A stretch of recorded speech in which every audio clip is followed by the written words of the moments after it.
Yes dear NEET aspirant, last 42 days आपके और आपके सपनों के बीच में है।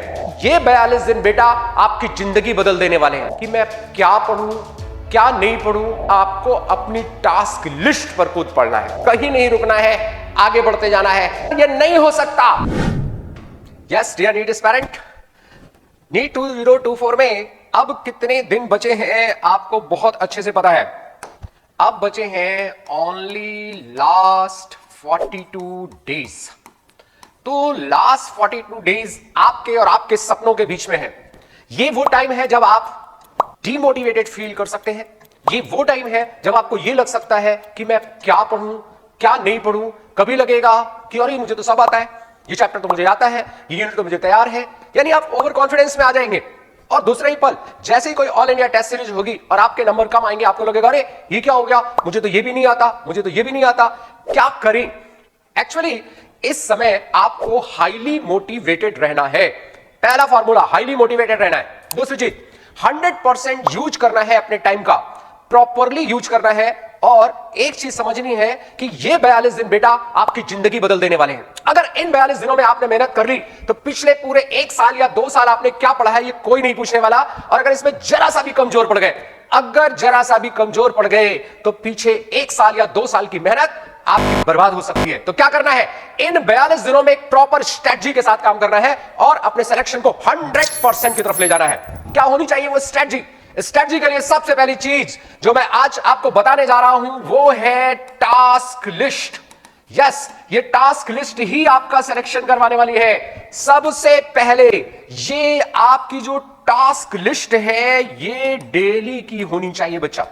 डेली शाम को सोते समय आपके जहां भी स्टडी टेबल है, स्टडी टेबल पर लिख जाना चाहिए कि कल का मेरा टास्क क्या होगा। और सुबह उठते ही अपने उस टास्क पर टूट पड़ना है, बिल्कुल वैसे ही जैसे ही कोई योद्धा दुश्मनों की सेना पर टूट पड़ता है, बिल्कुल वैसे ही आपको अपनी टास्क लिस्ट पर कूद पड़ना है। एकदम से कूद पड़ना है और बहुत जल्दी, जितना जल्दी हो सके, 2 घंटे 4 घंटे 6 घंटे 8 घंटे व्हाटएवर, इस टास्क लिस्ट को कंप्लीट करना है। अब प्रश्न ये आता है कि सर ये टास्क लिस्ट आखिर हम बनाएं कैसे?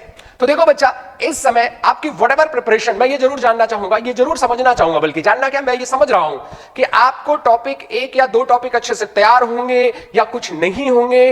अगर मैं कंप्लीट सिलेबस की बात करूं तो आप जानते हैं बायोलॉजी में आपके पास है 32 चैप्टर्स, केवल 32 चैप्टर है बायोलॉजी में। अगर मैं बात करूं फिजिक्स में तो आपके पास लगभग 28 चैप्टर हैं। अगर मैं बात करता हूं केमिस्ट्री के तो पी ब्लॉक और प्रैक्टिकल उनको अगर जोड़ दो तो लगभग 21 चैप्टर होते हैं।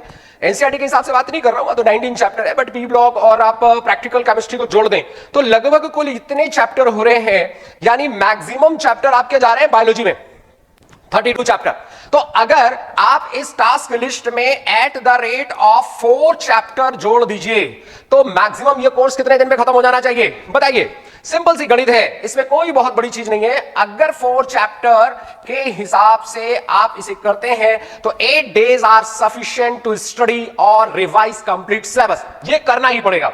तो टास्क लिस्ट में करना क्या है, आपकी जो भी टास्क लिस्ट होगी, आपकी टास्क लिस्ट की ये मान लो तैयार खड़ी है, क्या लिखना है इसमें? तो टास्क लिस्ट में आप अपने 4 इस तरह से ब्लॉक्स बना देंगे। पहला ब्लॉक ऑब्वियसली आपका फिजिक्स के लिए हो जाएगा, दूसरा केमिस्ट्री के लिए हो जाएगा, तीसरा बॉटनी के लिए हो जाएगा और चौथा जूलॉजी के लिए हो जाएगा। अगर बॉटनी जूलॉजी मिलाकर पढ़ रहे हो तो केवल बायोलॉजी भी चलेगा, कोई समस्या की बात नहीं है ना। बॉटनी जूलॉजी में इंडिविजुअल अगर हम बात करें चैप्टर्स की तो at the rate of 16 chapter पढ़ते हैं, यानी 16 चैप्टर बॉटनी में है और 16 चैप्टर जूलॉजी में। 1 वीक का प्लान बनाना है आपको, 1 वीक। और 1 वीक में भी एक जो सबसे खास बात है कि ये जो 7 डेज का प्लान है, इस 7 डेज को भी आपको 5 डेज और 2 डेज में डिवाइड करना है।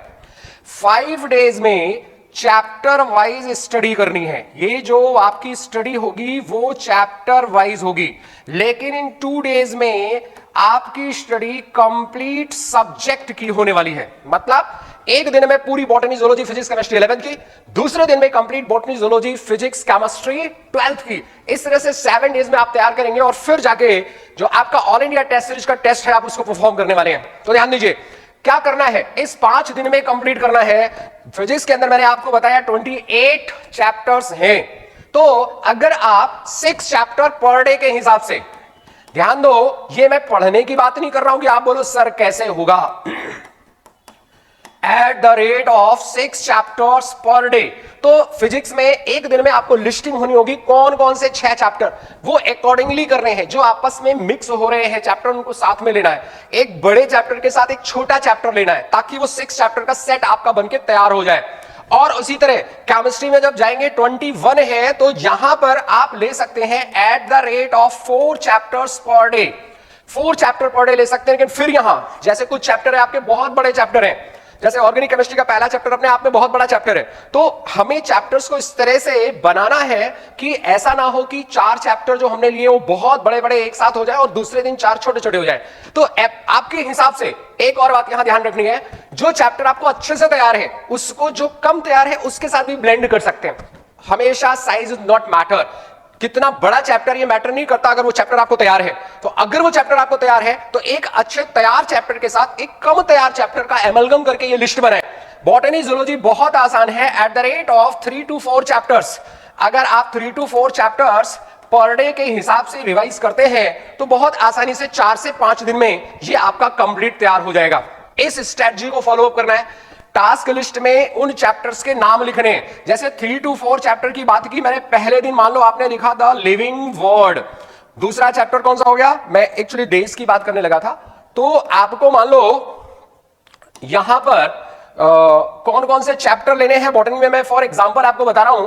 पहले दिनों आपने एक चैप्टर दिया था लिविंग वर्ड, दूसरा ले लिया बायोलॉजिकल क्लासिफिकेशन, तीसरा ले लिया प्लांट किंगडम। ये 3 चैप्टर का सेट आपने एक दिन में खत्म कर दिया, यानी डायवर्सिटी खत्म कर दी आपने एक दिन में। इसी तरह से अब अगला जो टर्न आएगा वहां आप साइटोलॉजी, सेल और एक मॉर्फोलॉजी एनाटॉमी ले लेंगे। Morphology, anatomy, cell and cell cycle and cell division ले लेंगे। एक दिन में पूरी फिजियोलॉजी ले लेंगे। फिर एक दिन में इस तरह से मिक्सिंग करते हुए आप चैप्टर्स को डिवाइड करेंगे और इस टास्क लिस्ट पर टूट पड़ना है। तो फाइनली क्या होने वाला है, इससे होगा क्या, इससे फायदा क्या होगा? इससे फायदा ये हो जाएगा बच्चे कि 5 डेज में आपका कंप्लीट सिलेबस प्रिपेयर हो जाएगा। और उसके बाद के जो दिन बच रहे हैं यानी 6 डे और 7 डे, यहां पर मैंने आपको बताया कंप्लीट 11 सिलेबस और दूसरे दिन कंप्लीट 12 सिलेबस होना चाहिए। क्लियर? अब आपको लग रहा होगा सर ये सुनने में तो बहुत अच्छा लग रहा है, लेकिन पॉसिबल नहीं है सर, ये नहीं हो सकता। नहीं हो सकता। अरे कैसे नहीं हो सकता? विचार करो, 5 मई को जब तुम पेपर देने जाओगे तो 4 मई को क्या एक चैप्टर पढ़ोगे फिजिक्स का? नहीं। 4 मई को क्या केमिस्ट्री का एक चैप्टर पढ़ोगे? नहीं। उस समय हमें पूरी बॉटनी, जूलॉजी, फिजिक्स, केमिस्ट्री एक दिन में खत्म करनी ही पड़ेगी। बस उसी जोश के साथ आपको पढ़ना है। ये 5 दिन में अपने आप खत्म हो जाएगा। और एक बात, दूसरी एक जो बात मैं करना चाहता हूं वो करना चाहता हूं आपसे फोटोजेनिक मेमोरी की। फोटोजेनिक मेमोरी का यूज करिए, खास तौर से बायोलॉजी के अंदर। It is a very very important. Why? आपका क्वेश्चन हो सकता है कि सर बायोलॉजी में ऐसा क्या है कि जो हमें फोटोजेनिक मेमोरी में हेल्प करे? आपको कुछ नहीं करना, आपको केवल एनसीईआरटी बुक के पेजेस पलटने हैं बच्चे। पेजेस पलटने जाने हैं, स्कैन करना है पूरे पेज को, कहीं बोल्ड लेटर है वहां 1 मिनट रुकना है, डायग्राम को देखना है, आगे बढ़ जाना है, फिर आगे बढ़ना है, बढ़ जाना। अगर कहीं लग रहा है कि किसी टॉपिक पर हमें रुकना पड़ेगा, बस वहीं रुको और बाकी कहीं नहीं रुकना है, आगे बढ़ते जाना है। तो इस तरह से फोटोजेनिक मेमोरी की हेल्प से आप कॉन्टिन्यूअस एनसीईआरटी, पूरी एनसीईआरटी को पढ़ने में सिर्फ 1 घंटा लगेगा मैक्सिमम। मेरी गारंटी है अगर फोटोजेनिक इफेक्ट से पढ़ेंगे आप तो। एक बार हमें समराइज फॉर्म में पढ़ना है। अभी तक हमने फैला के पढ़ा था, अब नहीं फैलाना, अब हमें कंसाइज करना है, समराइज फॉर्म में लाना है। तो क्या इंपॉर्टेंट है ये पढ़ना है और कम समय में पढ़ना है। तो ये आपको मैं टारगेट दे रहा हूं 1 वीक का। 1 वीक बाद नए वीडियो के साथ फिर मिलेंगे, लेकिन उसके पहले आप इस पे लिखेंगे इस वीडियो में, सर इसको फॉलो अप करने से मुझे फायदा हुआ या नहीं हुआ। एक बात और, जब भी हम कोई प्रिपरेशन बनाते हैं, जब भी हम कोई टास्क लिस्ट बनाते हैं, कभी कभी वो 100% कंप्लीट नहीं होती। अगर हमारी टास्क लिस्ट 100% कंप्लीट हो गई, आज की जो टास्क लिस्ट थी आपने कंप्लीट कर ली, तो आपको क्या लिखना है? आपको लिखना है उसके नीचे congratulation, you are selected in NEET 2024। Yes, ये लाइन लिखनी है अगर रोज की टास्क लिस्ट आपने कंप्लीट कर ली। और विश्वास रखो, अगर ऐसा एक हफ्ता तुमने कर लिया तो अगले हफ्ते कुछ नया होगा और तुमको नीट में सिलेक्शन से कोई नहीं रोक सकता। तो कीप इट, फुल बूस्टेड रहो, फुल मोटिवेटेड रहो और इस साल नीट एग्जाम में आपका ही सिलेक्शन होगा।